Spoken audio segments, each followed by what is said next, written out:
அனைவருக்கும் வணக்கம். என்னை யாரும் மறந்திருக்க மாட்டீங்கன்னு நினைக்கிறேன். நான் சில விஷயங்களை உங்ககிட்ட தெளிவுபடுத்துறதுக்காக தான் இந்த வீடியோவை அப்லோட் பண்றேன். நான் சேஃபா இருக்கேன், யாரும் பயப்பட வேணாம். வரக்கூடிய பல வதந்திகளையும் பரப்பவும் வேணாம். நான் பத்திரமா இருக்கேன். அதாவது சில பேர் என் மேல அரசியல் சாயம் பூசணும்னு பாக்குறாங்க. அரசியலுக்கும் எனக்கும் எந்த ஒரு சம்பந்தமும் கிடையாது. தென் மாவட்டத்தை சேர்ந்த நான் ஜல்லிக்கட்டுக்காக போராடுறதுக்கு தான் ஒரு சாதாரண பெண்மணியா தான் இன்னைக்கும் நான் சாதாரண பெண்மணியா தான் இருக்க விரும்புறேன். இந்த அரசியல் சாயம் என் மேல பூசுறது எனக்கு சுத்தமா பிடிக்கல. இது மட்டும் இல்லாம நான் அதிமுகவையோ திமுகவையோ எந்த ஒரு கட்சியும் சார்ந்தவள் கிடையாது. எனக்கும் இந்த கட்சிக்கும் எந்த சம்பந்தமும் கிடையாது. என் பின்னாடி ஒரு கருப்பு சட்டை போட்ட நபர் கோஷம் போட்டதாகவும் அவர் திமுகல இருந்தவராகவும் நானும் திமுக சேர்ந்தவளாகவும் சொல்லிட்டு இருக்காங்க.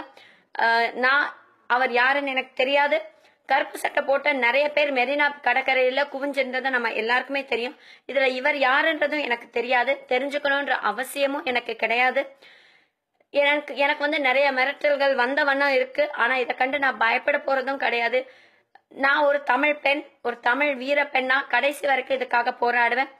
பிரதமர் மோடி அவர்களையோ இல்ல அதிமுக பொதுச் செயலாளர் சசிகலா அம்மா அவர்களையோ விமர்சனப்படுத்தணுன்றதுக்காகவோ இல்ல அவமானப்படுத்தணுன்றதுக்காகவோ இல்ல கஷ்டப்படுத்தணுன்றதுக்காகவோ நாங்க இந்த கோஷங்களை எழுப்பல. அவங்க எங்களுக்கு பேசக்கூடிய இடத்துல இருக்காங்க. அவங்களோட பார்வை எங்க மேல திருமணம், அவங்களோட நோக்கம் எங்க மேல திருமணம்ன்றதுக்காக தான் இந்த கோஷங்கள் எழுப்பப்பட்டதை தவிர அவங்கள விமர்சிக்கும் எந்த ஒரு நோக்கத்திலும் எழுப்பப்பட்டது கிடையாது.